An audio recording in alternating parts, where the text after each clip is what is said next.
right. Dearly beloved, welcome to another episode of the Seven Slot Society podcast, the off-road lifestyle podcast that absolutely nobody asked for.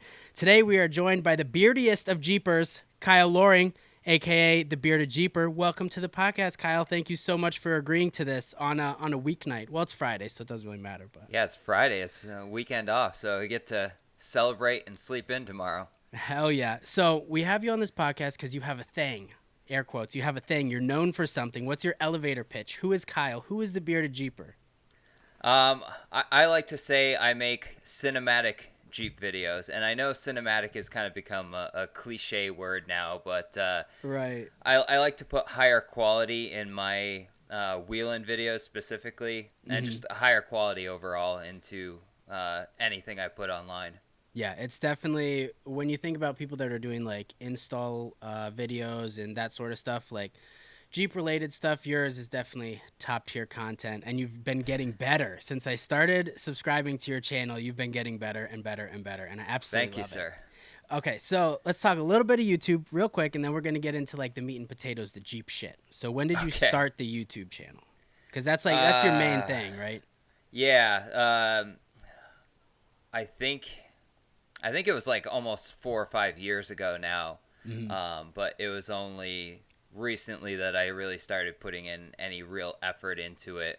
I kind of had it in the background, and then the wife got me a GoPro for Christmas a couple years back.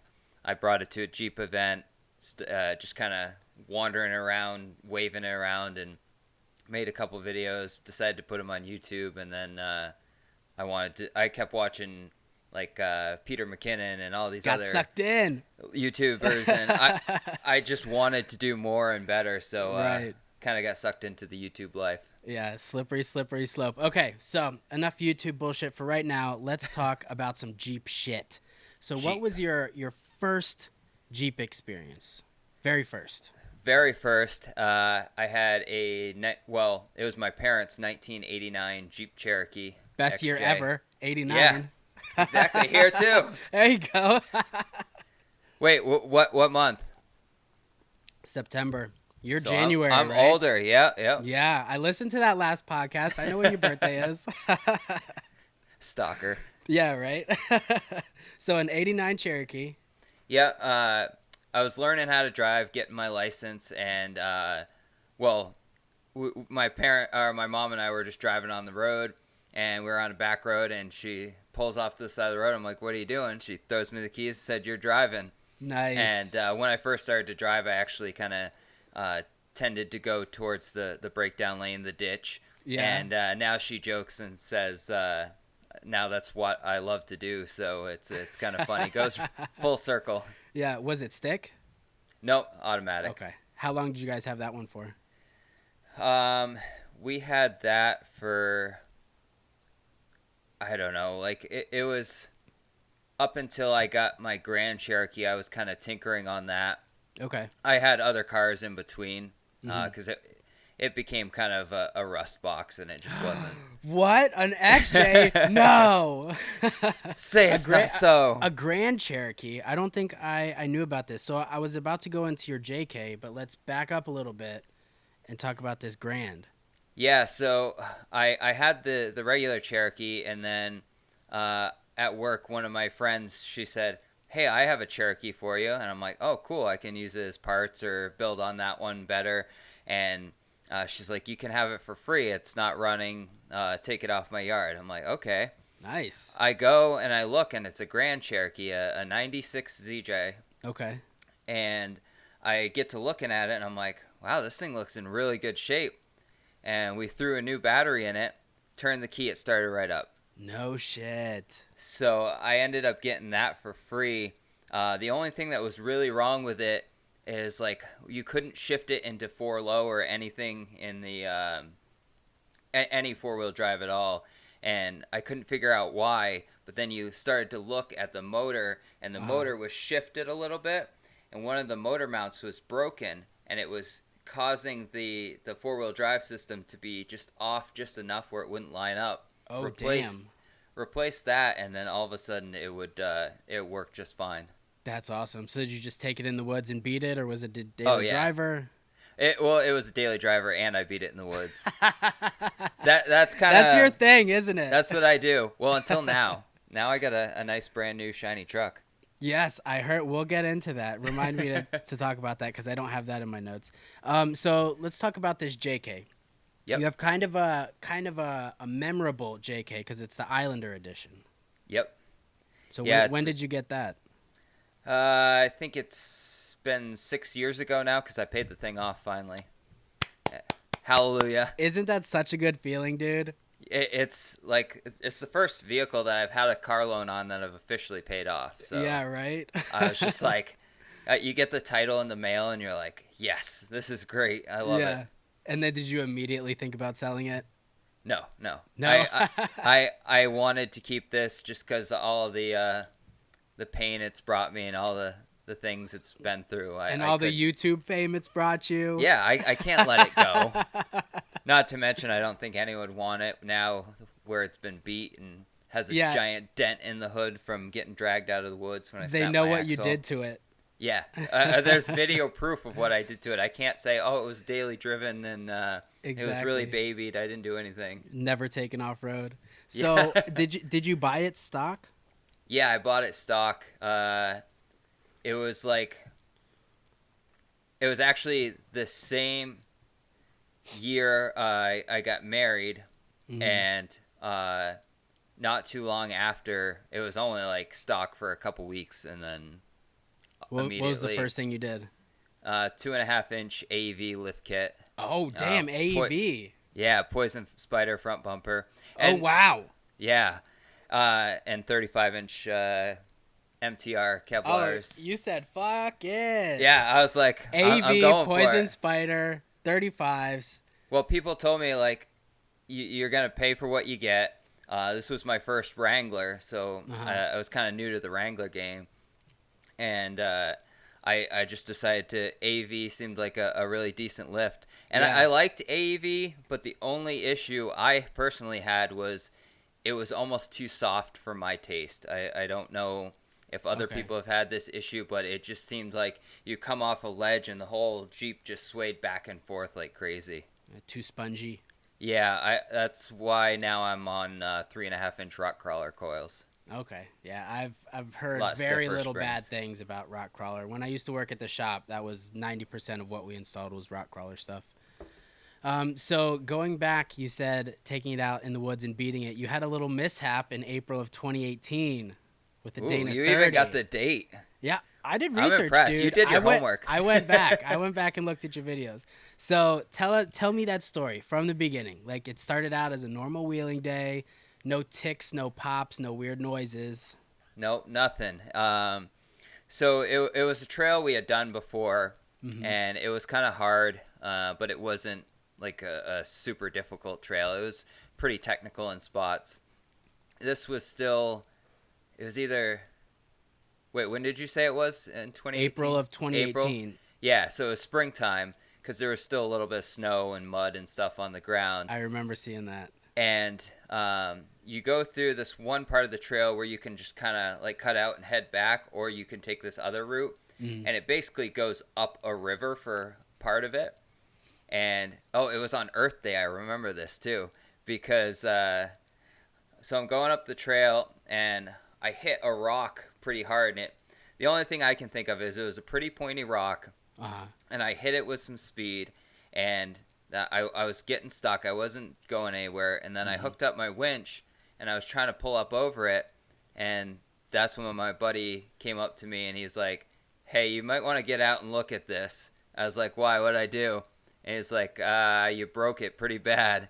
And I get out, and the whole axle tube is snapped completely in half. Like, that is the first time I've actually seen one of those snap in half. Like, yeah, axle shafts or something. Right. But, and this was when I was on 35s. I had been on 37s, got some 35s cheap because the 37s were completely spanked, and back on 35s, and it broke. So, yeah, I haven't seen a break like that, dude. That was just impressive. I don't know if it was a weak spot in the cast. It was right where I have the Synergy high steer bracket, the bolt-on one. and it has a U-bolt that goes right around the axle, and like right where that sits, it broke. So I don't know if I hit the rock hard enough to push that into it, or if it was rubbing for a while and I didn't notice, or... Yeah. So now at that point, you're sitting in the middle of a small river in April in Massachusetts? No, this is in New Hampshire. New Hampshire. That Yeah, freezing cold. It had to be like 30, 40 degrees. Yeah, but that was like warm. It was starting to warm up finally. It's like shorts weather. As soon as it hits 40, take the shorts out. Yeah. It's not You like guys are crazy. yeah, well, it's funny. My wife went to school down in Long Island, and I'd go down to visit her, and it'd be like 40 degrees. It'd be like warm to us because we're used to even colder weather. Right. And they'd be bundled up in parkas. They'd be like, "This is freezing!" Like the scarves, the mittens, the whole 9 yards. And Right. I'd be walking around in a t-shirt, and they'd think I'm crazy. That is a little insane. So how did that recovery look? Well, so we were kind of concerned as to how we were going to do this. We were all prepared to do an axle swap right out there in the woods, and it was kind of soupy and muddy where we were, so we weren't looking forward to it. We had one winch going up around a tree, kind of like a crane to pick the Jeep up, and another one holding it because it was kind of on a uneven slope. One Right. holding it from flipping the other way, and we were lifted it up to see what the damage was done, and we were trying to see if we could just like kind of tie it together and limp it out of there, but Right. there was no way. How far were you in the trail at that point? Well, we were kind of near the end, but it's kind of a long way to get out. If you watch that video I have, you can see. Well, before I get to that, I'll go into the recovery a little bit more, but We will link this video in the show notes, by the way, podcast, if you're listening and you want to check it out. yeah, I wish I actually I wish I had my GoPro down there when it actually snapped, so I knew a little bit more what happened really. But it was getting pretty late and getting a little chilly, and I had a stock Dana 30 axle housing at my house, which is an hour away. We were ready to do the axle swap. We had a buddy bring it up and set it on the beginning of the trail. We went up to get it. He even brought us McDonald's, which was pretty sweet. Nice. They were cold by the time we got there, the burgers. Shit, better than nothing. we were starving at that point. And so at that point, it was getting late enough where we're like, we're just going to leave the Jeep on the trail. Let's go home, get a couple hours rest, and come back. We maybe got 2.5, 3 hours sleep, headed back out. One of the guy who runs Granite State Off-Road, Eric Alexander, he contacted Automotive Excess, and they have like an off-road tow truck, basically. It's this built-up I think it was a Dodge truck with like a big boom arm on the back. That thing is bitchin'. It is one sweet rig. I mean, they beat the hell out of that on the trails too, but he was able to come in, scoop me right up, and just rip me right out of the woods. Would he just pick you up by the front bumper and drag you out? Yeah, he kind of picked me up. I can't remember if it was like, he was kind of like the front axle, like kind of put as much of the boom as he could underneath me, and because the back tires rolled fine, so he just kind of lifted What'd that cost you? He actually didn't charge me for it. Oh wow! He just did it out of the kindness of. Well, goddamn! Give him another shout out. What's his name again? It was I can't remember if it was Jeffrey or Steven, but from Automotive Excess. Automotive Excess. Good job, guys. Yeah, I thank them. I shouted them out in the video because like I was so overwhelmed that they would come out, and I didn't have to do an axle swap in the mud in the middle of the woods. We were all set to do it, but I didn't want to do that. Yeah, this off-road community is just something else, man. So you got that back, you swapped the axle, everything was fine, nothing to report after that? No, luckily I had that axle already. Guy who worked at the shop had some stock control arm takeoffs because I'm still running stock control arms on that thing. Okay. Just put the new control arms in the front because they weren't bad, but they were a little tweaked and stuff. So Yeah, yeah. you're not easy on your Jeep. I've seen your videos. Yeah, Oh, a couple people give me crap because I'm like, oh, this is a stock friendly trail, and I bring them on it. They're like, this is no way stock friendly. I'm like, it depends how you wheel. yeah, exactly. You're just banging your shit off everything. Yeah. All right. So, what's going on? I guess we can talk a little bit about the new tow rig now before we get into the XJ. So All you right. are taking the JK off the road as full-time daily driver, correct? Right. Yeah. Why? What happened? What amazing, beautiful news is going on in your life that you're able to do that? Well, work's going really well right now. We paid off my Jeep. The wife's Jeep is paid off in That is October. amazing, dude. Congrats, So man. That is so awesome. we were doing good, and I wanted a more reliable rig that I could get back and forth to work on. Didn't have to worry about if I beat the Jeep in the woods, I can still drive something to work and not have to. There's nothing worse than Sunday afternoon. You're trying to get it back together, and you're just swearing and throwing shit at it, and you're like, I just want to be done with that. Yeah, and then you have to make the call at 7 o'clock Sunday night. Hey, dude, can you give me a ride to work?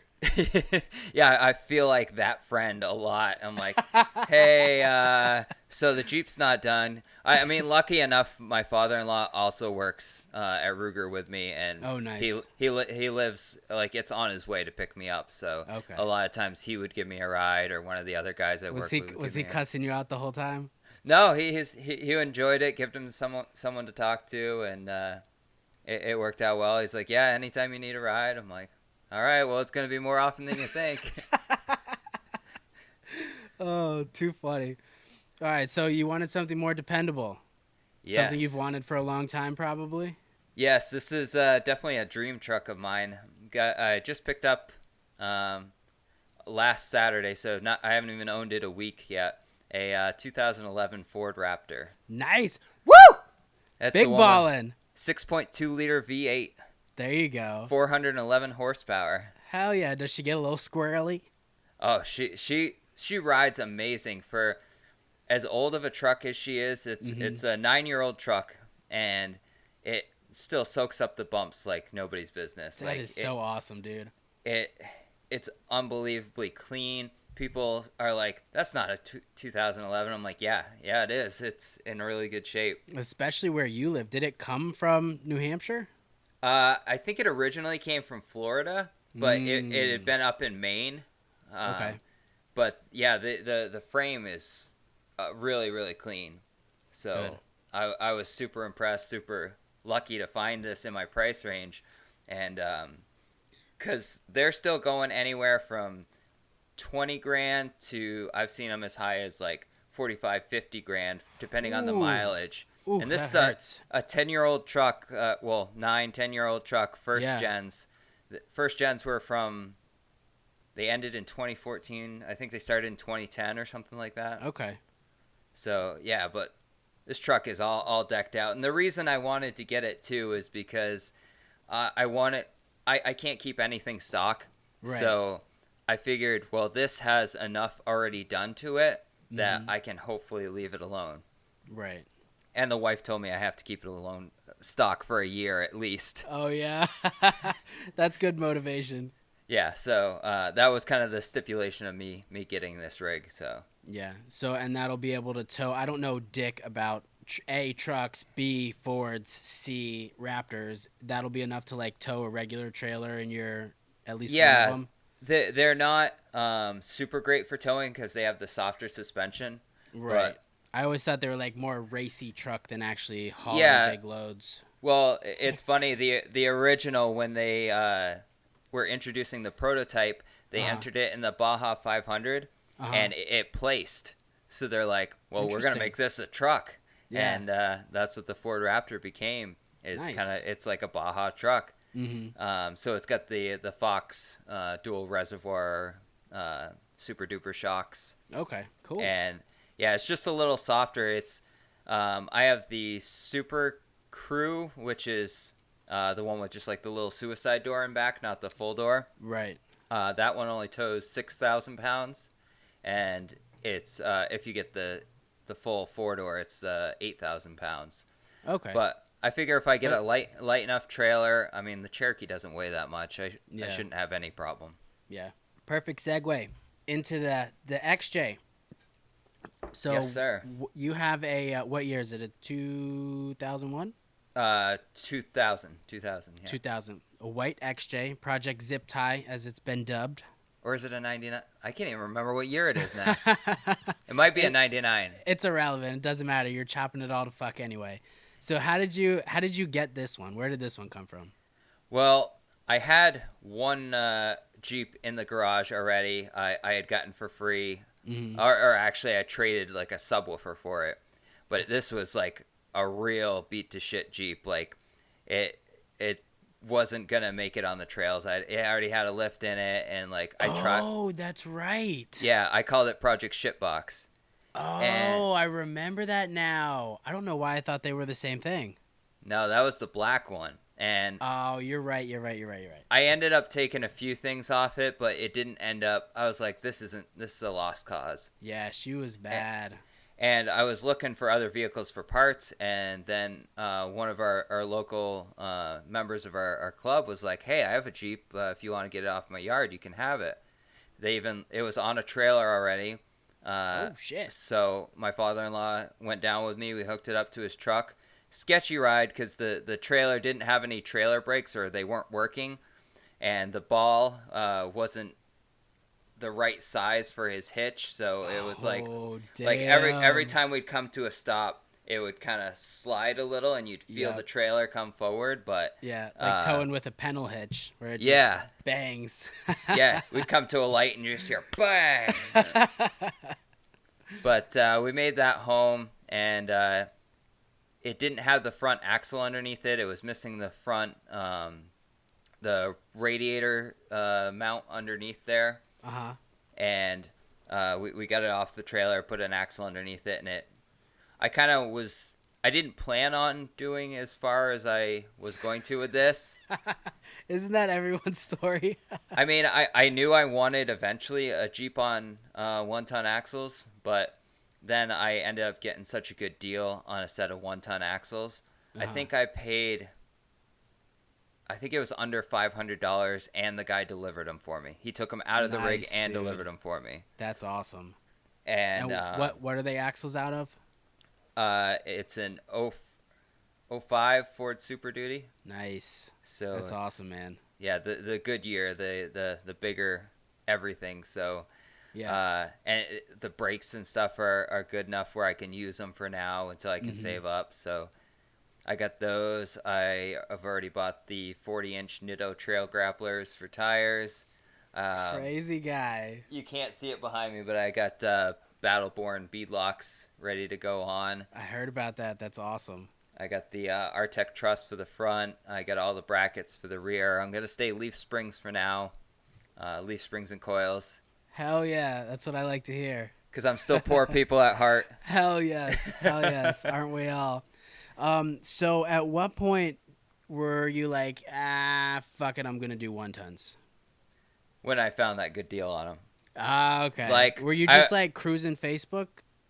Yeah, I was cruising Facebook, and it was a Facebook Marketplace. You know how like late at night you're just kind of like scrolling through Facebook Marketplace, and you're like, oh, what's that? Exactly. You just get lost in it, and you buy stuff you don't need. Yes. Well, it was this guy at this like local like scrapyard he has, and I said, message me if you're looking for parts, and I'm like, well, yeah, I'm looking for a set of 05 Ford Super Duty axles, and he's like, I think we got one of those in the yard. Let me check. I'll get back to you in the morning.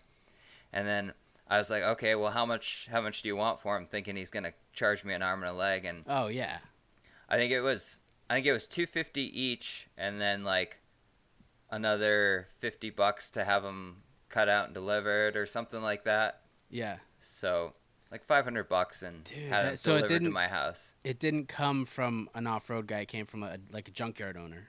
Yeah. Well, he obviously doesn't know. Well, you can get way more for those.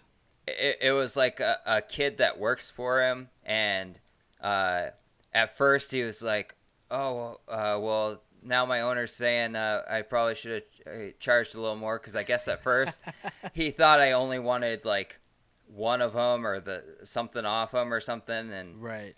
but so I ended up paying a little bit more on top of it just to make him happy, and but still. yeah, still it was, yeah, because I think it was less than that, but I ended up paying, I think it was like $500. So Okay. Yeah, you can't beat that. No, fuck no, you can't beat that.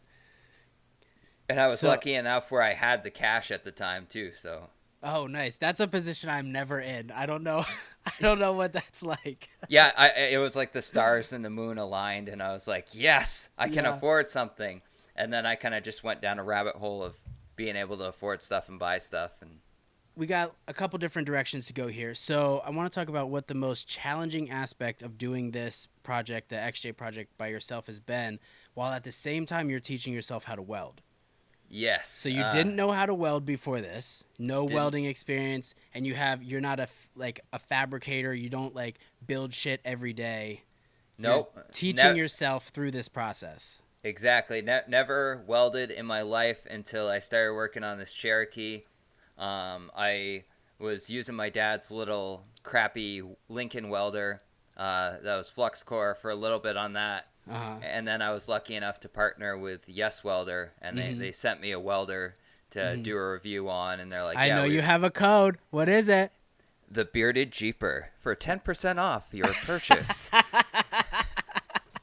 Perfect. Your ad read voice is absolutely perfect.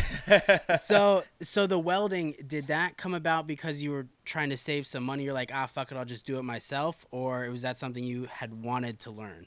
I had wanted to learn it at first anyway, and I was kind of thrust into it when I needed, before I even really started doing serious work on the Cherokee, I had major death wobble issue on the JK, and I had to weld something back on. I didn't really trust myself, but I couldn't get anyone, or they were going to charge me $1 million. I'm like, screw it, I have a welder, let's go. And I welded it, and it's held to this day. So cross your fingers and still pull the holding. Trigger. I'll probably go through and re-weld it because I have a trust for the Dana 30, because in Dana 30 we trust. Right, still. yeah. Well, you beat that thing to hell before it actually broke, so fuck it. Put a truss on it and run it. That's what I'm going to do. People knock it, but I'm still on 37s and a Dana 30, so. Exactly. I'll say this, the people that complain about a Dana 30 have A, probably never broken one, and B, don't wheel hard enough to break it. Yeah, exactly. Well, and the JK 30 and 44 are basically the same axle. It's just like the center section's different. The same tubes and everything. Yep, exactly. Yeah. So what has been the most challenging aspect of this XJ project so far? I'd have to say just kind of trying to figure out what to do, because this is my first real big project of doing a big axle swap like this. I've put different axles under vehicles, but it's usually like a bolt-in thing, not like, oh, you have to figure out all this geometry, and it's a huge learning curve that I'm just kind of doing my research, taking my time, asking people that have done it. And I mean, that's how you got to take any project on, and because you're never going to be a professional when you start. You have to start somewhere, and too many people focus on, oh, well, if I knew how to do this, or when I know how to do this, just go ahead and do it. Give it a shot. Like, as long as it's like, if it's on a trail rig, especially, like, you're not going to do anything that's going to cause serious harm unless you're like welding a full cage or something your first time. Like, I wouldn't trust myself to weld a cage yet, but I can weld on some brackets and stuff. So is that kind of giving you the confidence or the permission to like make all the mistakes you need, since it is going to be a dedicated trail rig? Yeah, I figure this is the great welding experience that I need. Like, especially I'm doing the frame stiffeners now, and full set, right? It's full set, because I don't want this to bend. I want it to be a good rig, and this thing, like, that's so much welding on frame stiffeners, and you're like upside down underneath the rig, like getting burns. Like, I have so many welding burns that now. Shit. It sucks. I envy people that have, oh, you can do it in a couple hours. You just need a lift and. Yeah, just a lift. Yeah, fuckers. Yep. Yeah, full shop of tools, everything. Yeah, one day I got spoiled though. When I was working at the shop, I had a lift, full set of tools, everything I needed. Now Yeah, I'm back to doing stuff in the garage. I've worked with a lift once, and it's the most amazing thing ever because you're like, Right? oh, everything's eye level. I don't have to like strain my neck to get up here. Like, you just raise Yeah. and lower it. Have you ever taken your oil pan off, like all the way down? On the JK or Yeah. the Yeah, the JK. oh, well, actually, I have to replace the oil pan because it has like a pretty good sized dent in it. Dude, get a And lift. So where I was going with that is taking an oil pan down just on jack stands is the worst. The worst. If you have a place where you can rent bay space, 100% do it, dude. well, I've already taken the transmission pan off, which is worse because you have It to sits on the get. cross member. Well, there's the exhaust goes right over it, and you have to get these two bolts in the back that are like impossible to get, and then you kind of have to wiggle it, and you're just getting soaked in transmission fluid. It looks like a bloodbath, and because I tried to save one of my transmissions, because I'm on my second transmission now on the JK. Uh-huh. The first one stick, crapped right? the bed. No, automatic. And I rode in your Jeep. How do I not know this? Anyway, Yeah, I was carry gonna on. say. Yeah, because I think what killed it is because Jeep didn't install a transmission cooler in the earlier year JKs. Okay. And I went up Mount Washington on like 37-inch tires because we do a Mount Washington climb every year where there's an auto road and we drive up to the top, and it's, I don't know, it's like 8 or 9 miles or something. I don't remember, but Right. It's just like such a steep climb, and my Jeep has the stock gears, so it really didn't like it. Oh, and I it bet. just kind of overheated the transmission enough where it didn't like it, and I got to a point where it would only, I only had like second and fourth gear or something. It wasn't happy. I was like driving it for weeks and weeks on end, like just revving the piss out of it, so I was destroying it even more. Right, just to get it to catch. Yeah, I was like, Jesus. and then it would catch, and you'd feel like, and it'd clunk and hit my face on the dashboard. Jesus. Oh, shit. So teaching yourself how to weld. This is something, I don't know if you watched the last video I put out about the welder that my buddy gave me, but I'm considering teaching myself to weld on and putting it on YouTube. Tell me, what's been your experience? You're going to be my deciding factor of whether or not I do it. Well, let me tell you, YouTube's not as bad as TikTok. I put some of my welds on TikTok, and let me tell you, there's some TikTok welders out there that know everything. Shit. Yeah, like I would not have judge guessed you that. so much. Yeah. YouTube has been pretty good when I put my welds on there. They're like, oh, okay, you're learning and stuff. Yeah. But I think TikTok, because it's larger audience on TikTok, that Right. it's just like there were so many people like, oh, how dare you weld on your frame? Your Jeep's gonna crash and burn. I'm like, it's a trail rig, and I'm just welding frame stiffeners on it. It'll be all right. Right. And like my welds, I thought were fairly decent too. Yeah. So like, I guess be prepared for a lot of web welders. Web welders. I'll keep my welds off TikTok then. Yeah, they were brutal, and I responded to every single one of them though. Oh yeah, you have to. It's all that engagement. Yeah, and I'm like, hey, I'm learning how. Like, tell me what I'm doing wrong. And some of them were like, oh, you have to turn your heat up more. I'm like, dude, like the heat was up like wicked hot. Like you can see the penetration. The metal's discolored. Like, Right. I think some of them just like to start shit. It's the most fucking annoying thing. Like, just leave it alone. If you got some shit to say, I don't know. I could go on for like 20 minutes on that shit. So let's bring it back to YouTube. Like full YouTube. That's your thing here. So you're just under 5,000 subs right now, right? Yep. Just And under 5,000.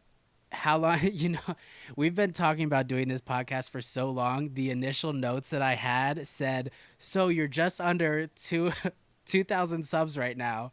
So you Really? Was it that long ago? Yes, dude. Since we last talked about doing this podcast and I told you I already had the questions, that's how much you've grown. I don't know how long it's been, but that's awesome. I yeah. don't think I'm it's just been a piece that of shit. long. Yeah, exactly. So when did you notice like a big spike in your numbers? Because if I remember correctly, your channel was something different before in the beginning, or was it a separate channel? No, I had a separate channel. Oh, it was a separate channel. Okay. Yeah, I had a like bodybuilding fitness channel when I was younger, Mm-hmm. and I didn't know anything about anything. That was back when they had. Do you remember those? I think they were called a flip camera. It was like a little square box, and it had this little USB that flipped out the bottom of it. No. And it looked like almost like an iPhone shape. I think they were called the Flip. Huh. And I walked around with that, and I that was before like even vlogging really started, or it might have just been starting. And Casey Neistat was just coming on the scene. Yeah, that kind of thing. And I dropped that. Like that was when I was real young. You could still find those videos out there, I think. Oh, we'll have to do a little searching. Yeah, it's Monstar Fitness, like Monstar Fitness. I'll find the link and put it in the notes. And yeah, I'm looking forward to looking at those. It's really funny because you see like scrawny me with no tattoos and beard trying to show you how to work out and eat protein, drink protein shakes. Those are the best videos. But yeah, I mean that's kind of where I got my start for passion for filmmaking. Well, that and when I was younger, I was a skater and used to have one of those like big VHS recording cameras that I had gotten at a yard sale. And I'd make little videos of me and my buddies skating. And do you still have those? I used to do the same thing. I cannot find any of my videos. No, because like I had eventually switched over to a like an actual handheld camcorder, and it had those like little DV high eights. Yeah. Yes, dude. And I think I must have lost them all or something. I would love to see some of the footage. Dude, me too. Probably like 720 or less. If that. Yeah. If that. 480. Yeah, people are worried about 4K. We were just worried about not losing the footage when we put it on the computer. Right? Yeah, if it can at least stay at 540, I'll be happy. Yeah. I was thinking about doing this live, and then I was like, I still suck at interviewing people, so let's just do it regular. Oh, you should have seen me earlier. I interviewed... His name's Kyle too. He's the founder of Moose Knuckle. Okay. He makes these things. If my camera will stop freezing. I know what they are. Yeah. They're Those pretty things cool. are so cool. You talked about them on your last podcast, or the one before that, I think. Yeah, the one with Midwest Jeeper there, Brian. Yes. Yeah. It's funny because I didn't realize that the truck nuts were illegal in like Florida and a couple other states. Yeah, I heard that and I was like, what the fuck? Yeah, I'm like, are you kidding me?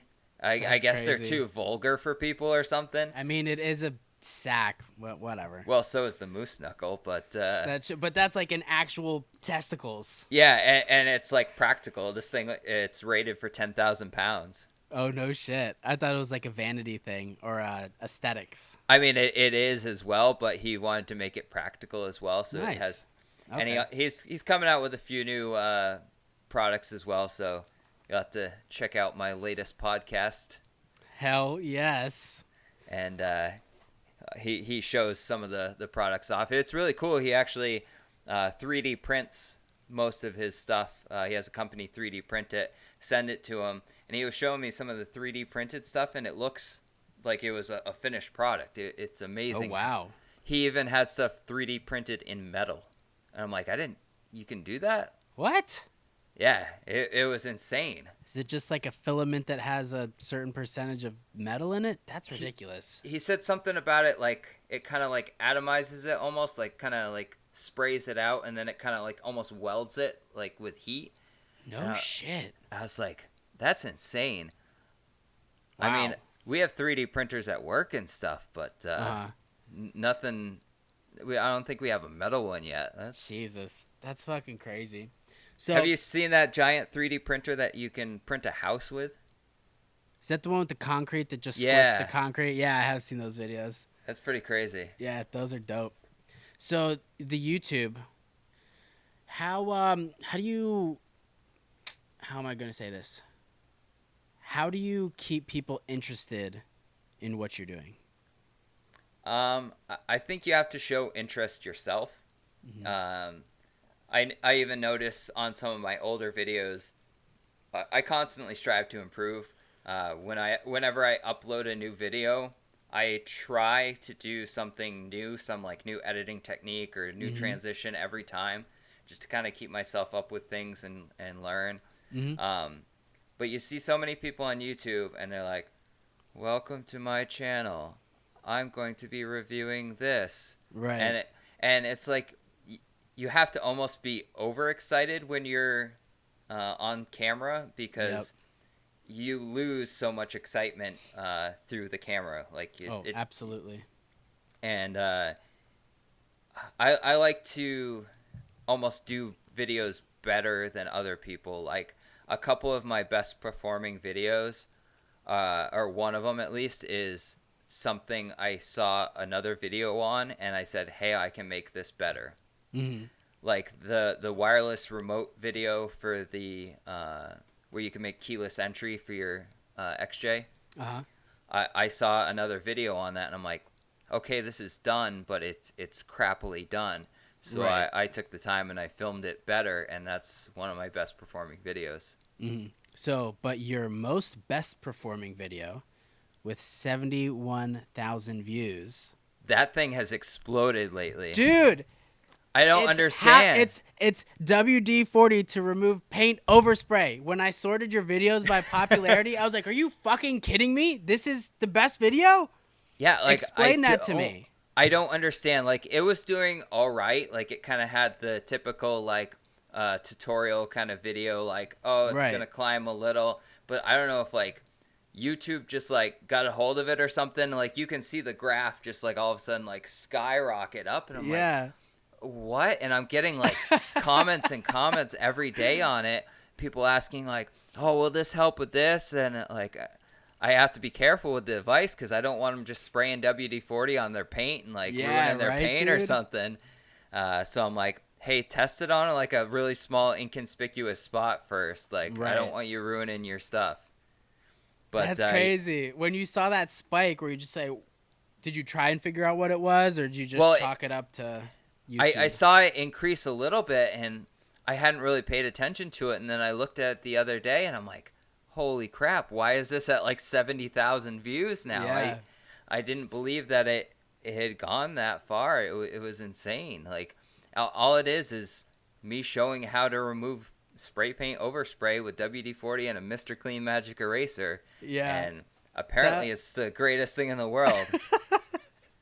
I saw that. I was like, what the actual fuck is going on? I actually got inspired to make that video because I saw someone else or a couple other YouTubers got sponsored by WD-40 and made some videos. So I'm like, well, if I want to get a sponsorship or something, let me make a video using WD-40 in some unique way and see if WD-40 reaches out. Of course, they haven't yet. But actually, you're doing a good segue. That's where we're about to head. There we go. It's sponsorships. But first, I want to ask an awkward question. Bring it on. I'm ready. You don't have to answer it if you don't want to. Okay. We can cut this whole thing out. But the question is, how much money do you make from YouTube? The question everybody wants an answer to. Okay, so recently I've been making, I think this last payment was $170 or $160 or something, which is pretty decent. I think partially because of that video, I've started making a little over $100 a month, and dude, that's just amazing. In YouTube.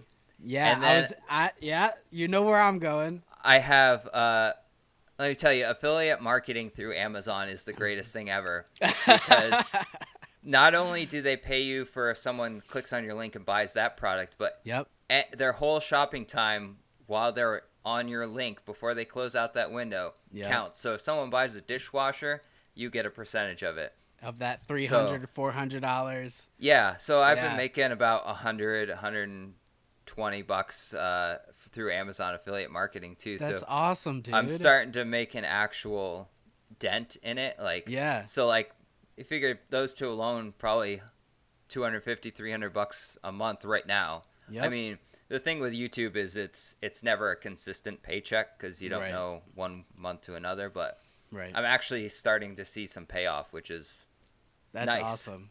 You've put what 5-6 years into it at this point. Yeah, I've put a lot of years into it. I haven't seen the growth that some other people have done it, but I'm not necessarily doing it for that. Like, right. I just like making videos, and it's kind of helped break me out of my shell.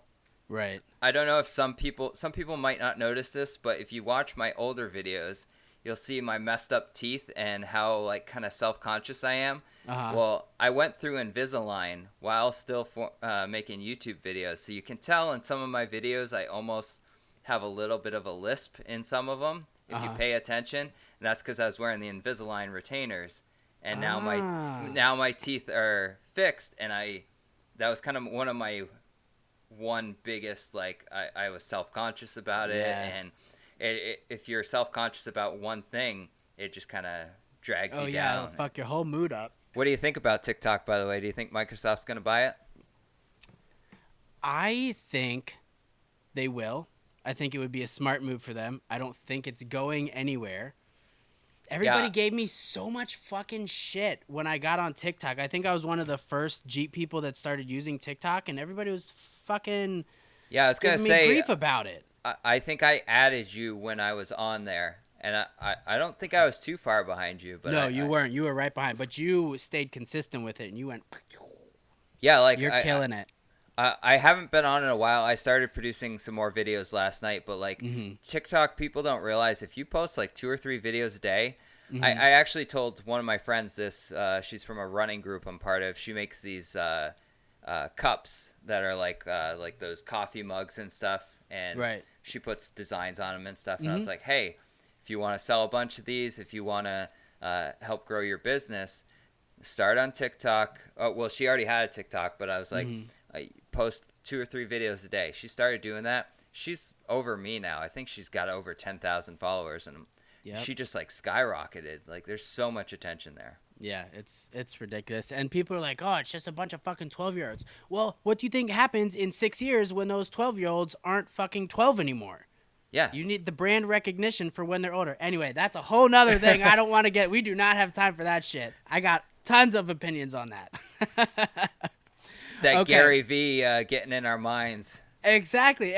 When you think about it, it's just common sense. Like, kids get older, and if they have been interacting with you since they were 12, when the time comes for them to buy a vehicle, your name is still in their head. Anyway, that's neither here nor there. Okay, so have you been able to leverage your subscriber count to do any brand partnerships or sponsorships through YouTube? Kind of. I mean, I think they've helped me, but I haven't really. I've had a couple companies where I've reached out to them, and they're like, hey, what's your subscriber count? And it's been too low for what they want. Right. But then I've reached out to other companies just asking, like, hey, can I help you out at all? And they're like, yeah. And they immediately look at my subscriber count, and they're like, wow, you have a lot of subscribers. Here, we'll send you this. I'm like, okay, cool. I wasn't even asking for free product. I don't want to be that guy that begs for free product. I want to earn it. Everybody hates that guy. Yeah. Don't be that guy. Yeah, exactly. That guy's the fucking worst. So who are you working with right now? Are you like officially partnered with anybody, or are you just doing like one-off videos? I guess I kind of am with Yes Welder. I mean, they send me free stuff and I get an affiliate code and stuff. Right. I've gotten 2 winches now from Warren. But Damn. Well, because I had one, and I did a review on it, a very crappy review, might I add, because even people pointed out, I'm like, yeah, I didn't show any video of it actually winching. Right. And I broke it when I broke my axle. And so I wanted to get ready for Crawling for Cops one of the years, and I was like, hey, I really want to run your winch still. Can you send me the parts? to fix it. I'll pay you for them or whatever. And they're like, oh, well, the parts are on back order right now. How about we send you a Warren Xeon 10S? I'm like, yes, please. I mean, okay. Twist my arm. Oh, it hurts. Twist my arm.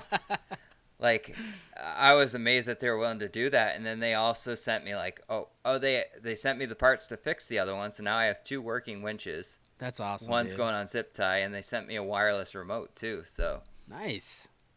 yeah, I have a few other like install videos and stuff, and I've gotten discounts on products. I've worked really closely with DCS Lighting. They're the frame-mounted rock lights. They work really well. Yeah. I was actually amazed with those. When I snapped my front axle, one of those got pushed into the frame. I yanked it out of the frame, and it still worked completely fine. Like, the rubber was still intact. I'm like, wow, this is some quality stuff. Damn. Do you have somewhere on your social that lists your codes, your affiliate codes? I can link to that in the notes. I don't, but I can always I can send you the affiliate codes. Yes, do that. Okay, so next thing, if there was one brand that you want to work with, just one, huh? that you want to work with, who would it be? I would have to say Rock Crawler. Oh my god, I was thinking that. Fucking nailed it. Yes, because I've wheeled with those guys, and they are just really down to earth guys, and fucking hooligans. Those guys. They're just really nice guys, and they don't treat you like you're nothing. They actually they'll wheel with anyone basically, and they won't be like, oh well, we're better because we have $50,000 rigs and right. Yeah, it's always great to meet people like that. So let's talk a little doom and gloom. What happens if YouTube dies tomorrow? Tomorrow, YouTube is nothing. What are you doing? Well, I still got Facebook, Instagram, TikTok, all of the social medias. There you go. Are you keeping up with all the other ones? For the most part, like, Good. I kind of have been slacking off lately, but I've been working lots of hours, so I kind of blame it on that. I've been trying to up my Twitter game because that is my least I saw your post the other thing. day. I am just like, I still really don't understand Twitter enough. Like, it's a great place to start conversations and stuff, but I don't understand how to grow on it, really. Dude, I'll say it. I fucking hate Twitter. Like, I hate it. It's so hard to grow on Twitter. I hate it. Every time I open it, it's somebody saying some dumbass shit. It's the worst. I fucking hate it. Way worse than Facebook. Because on Facebook, I've been able to, like, weed out the people who consistently say dumb shit or just ignorant shit. Well, and the more stuff you like on Facebook, it starts to show you stuff you like. Like, all I see is, like, half-naked girls and Jeeps and stuff now.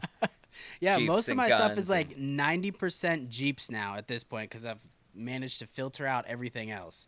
Yeah. Everybody's like, people will complain about Facebook. Oh, it's Facebook is this and Facebook is that. Facebook is what you fucking make it, first of all. Yeah, I was going to say, whatever you go looking for, that's what you're going to find. Exactly. It doesn't come to you.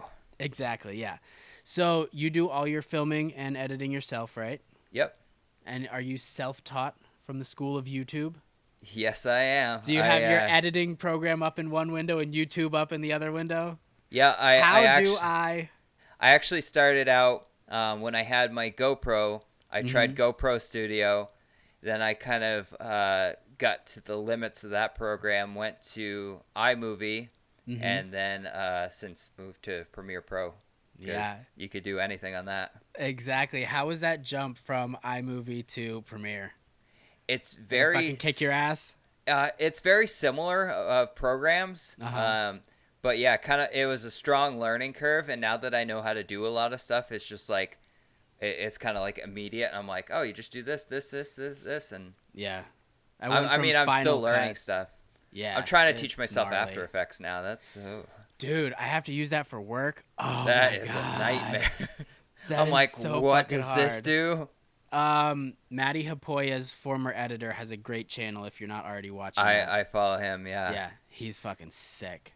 Yeah, it's funny. Like I did like a little 10-second thing where I'm still listening.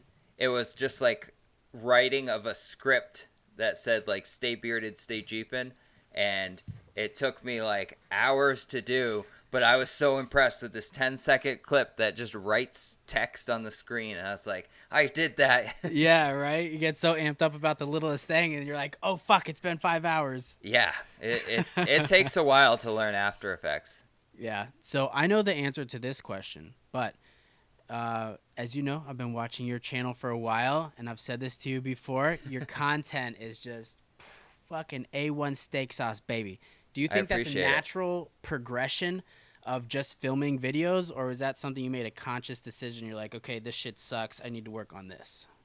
Kind of a little bit of both, because like obviously the more you film, the better you're gonna get. You're gonna continue to grow and improve and learn to do things better and faster. Right. But I was seeing so many videos, specifically like Jeep off-roading videos, where it was just like crappy cell phone video, and not to knock that, because my first off-road videos were filmed on my iPhone, Right. but like they were just shaky, or just like all a GoPro dash cam or something, and I wanted to create something more than that. And Right. I don't think I've done the best at it. I see other people that have made way better videos, but I think I've improved, so that makes myself happy. I'm happy with my improvement. Yeah, you do. You're doing a great job, dude.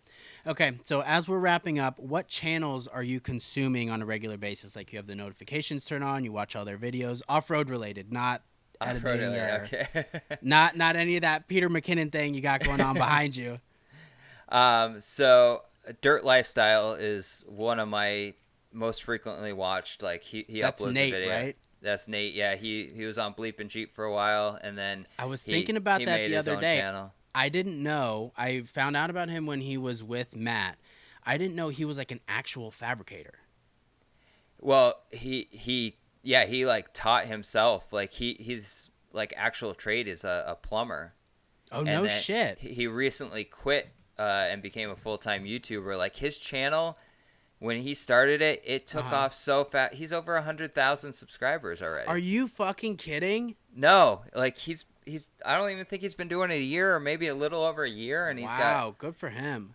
like, but he knows his stuff. I'm like, man, he is just a wealth of knowledge, and he's a nice guy. I've talked to him several times, and Yeah. like, you ask him a question, and he'll actually give you an answer, and sometimes it's a no bullshit answer, like even editing and stuff, because he is a master at filming too. Yeah. I looked at his Instagram and I was like, wait a second. This dude, like, builds shit. Yeah, like he took a Dana 60 front axle, and which is normally a driver's side drop, and he cut it up, made it a passenger side drop, and shortened it to fit in his Land Cruiser. That's ridiculous. Why didn't he just get a Chevy 60 then? I don't know. I guess it must be stronger or something. I'm not 100% sure, but Jesus. I was like, holy What a wild man. crap. And like he explains it, and it's like you can tell he knows what he's talking about, because it's not just like this that Yeah, I saw those pictures. I was like, damn, that was a tangent. But anyway. yeah.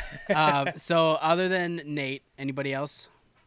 Let's see, who am I watching? Can you shout out like 2 or 3 smaller channels? One of my buddies that has needed to grow for a while is God, now I'm blanking on his channel name. Oh no! Pull out your phone. FM Jeeping. FM Jeeping. Okay. Yeah. You did 2 with him, right? 2 podcasts with him? Yeah, I did 2 podcasts with him. His channel is under 1,000 subscribers. I'd really like to try to get him to 1,000. I think I said to him after that last one you did with him. He's another Cherokee owner. He's also doing a 1-ton swap. It's kind of a race to see who gets done first. I think he's going to beat me. He was showing me pictures last night. He's got his front truss like all welded on and painted, so... He's at 619 right now, and I am subscribed. Yes, 74 videos. Yeah, I'm in a group with a group chat with both him and another Nate, SWB Crawler. Mm-hmm. And he's a good guy. I've talked to him quite a bit.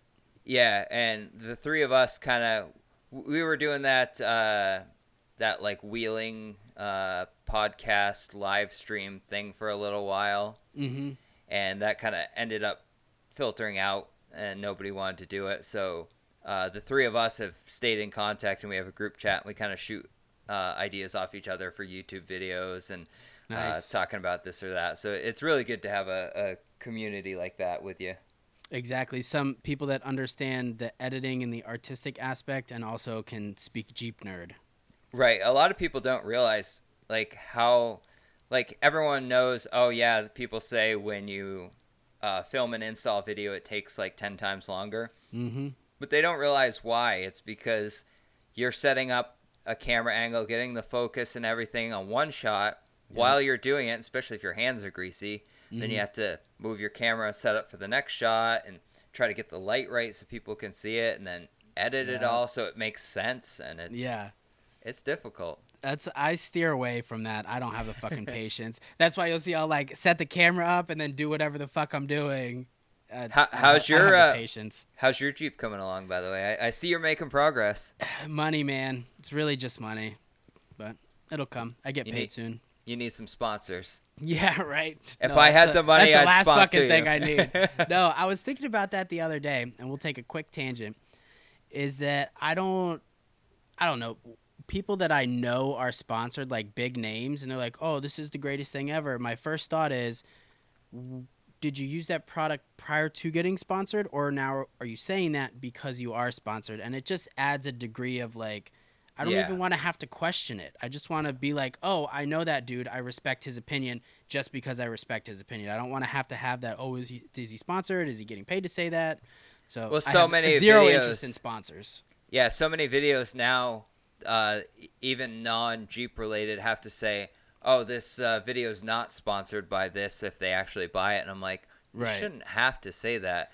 I mean, I'm pretty, when I do my videos, and if I get sent like a free welder or a free product, I always try to make sure I let people know, hey, I did get this for free, but I'm going to tell you my honest opinion. If it sucks, I'm going to tell you, because I don't want someone based on my review going out and buying something and then not actually, or realizing it sucks and they spend all that money where it didn't cost me anything because I got it for free, but I'm steering someone in the wrong direction. It's not right. Now they're out money and your relationship with that person is gone or slightly destroyed. Well, and then they're going to tell... not interested in that. Yeah, they're going to tell 3 friends of theirs that, like, hey, don't listen to this guy, don't subscribe to his channel, because he doesn't know what the hell he's talking about. Exactly. Transparency is key. Yes. All right, so we are getting near the end. I'm sure you want to get back to your evening and your beer. Are there any final thoughts, any topics we didn't cover that you want to cover? I don't know. My brain's fried from working so much lately. Making all that money. Yeah, well, from those of you who don't know, I work at Ruger, the Pew Pew gun company. Mm-hmm. So if you put this on YouTube, it's you can't say the G word. Demonetized. This isn't monetized. Sun's out, guns out. Right. But we can't keep anything on the shelves right now. It's just unbelievable. Like I also work in buying the ammo for the company, and it's just getting real hard to find ammo, and I think it's only going to get worse when it gets closer to the election. Yeah. But it's helping me buy Jeep parts and new Ford Raptors, so I'll take it. Exactly.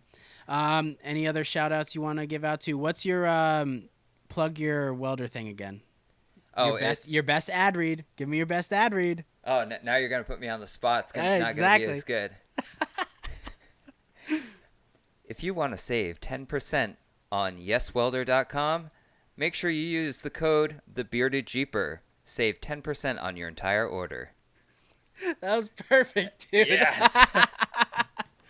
I'm going to get you to do all my ad reads.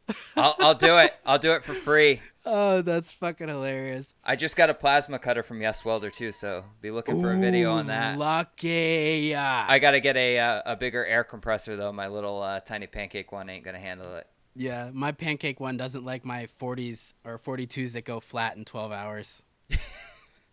Poor thing.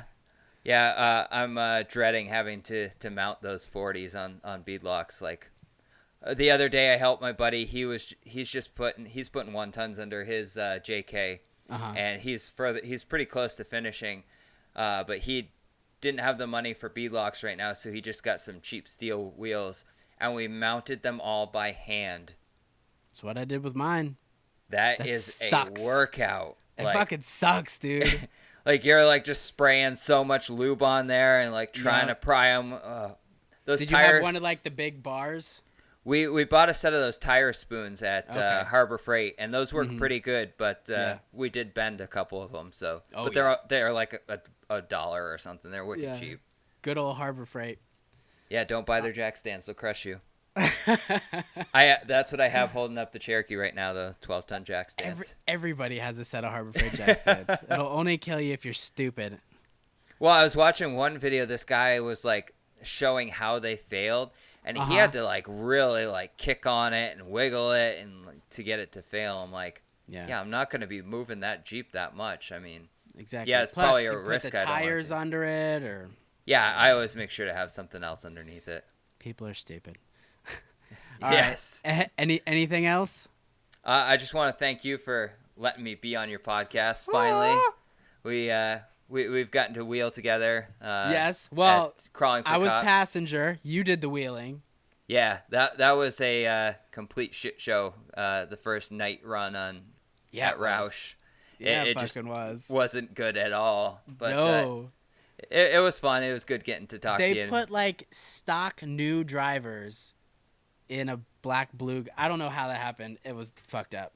Yeah, and like people were getting bored, and then that like one person got lost or something out in the woods, or I don't know. I wanted to go this year for Crawling for Cops, but because the whole stupid Corona thing, if I go anywhere outside of New England and come back, I have to quarantine from work for 14 days.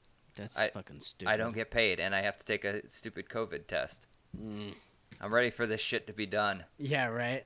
Not worth it. They need to stop canceling fucking Ultra 4 things. That's what's really pissing me off. Yeah, I was gonna say that's your main forte now. You're taking all those amazing pictures. I wish I could. I that's one thing I don't know how to do. I can take videos all day long, but taking pictures, I'm like, nope. The wife's the photographer, and that she went to school for photography. So yeah, well, that's something I've been doing since like 2007. So. I got a couple years on you on that one. Maybe once I'm done learning all my other stuff, I'll learn that. Exactly. I'll bring you out as a second shooter for video. There you go. When I'm making the big bucks, when I have a budget for a second shooter. I'll just do it for free for a while until you can afford. We'll get your get your ranks up. And then maybe down the road you could throw me a taco or something. Exactly, yeah. All right, dude. Well, it was an absolute pleasure having you. Thank you so much. Thank you guys for watching. I really appreciate it. Kyle Loring, the Bearded Jeeper. Make sure you go check him out. Facebook, Instagram, not so much Twitter, YouTube mainly. Right? Anything else? TikTok. Gotta have the TikTok. There you go. All right, guys. Thank you so much for watching. Tune in for the next one. I do not know who it will be with. I do not know when it will be. But it will be at some point with someone. I promise. I recorded a 5-hour Zoom with like 20 people that got so fucking out of hand, I can't post it. It's really? That bad? It's so bad, dude. All right, hold on. We got to do one for the gram real quick.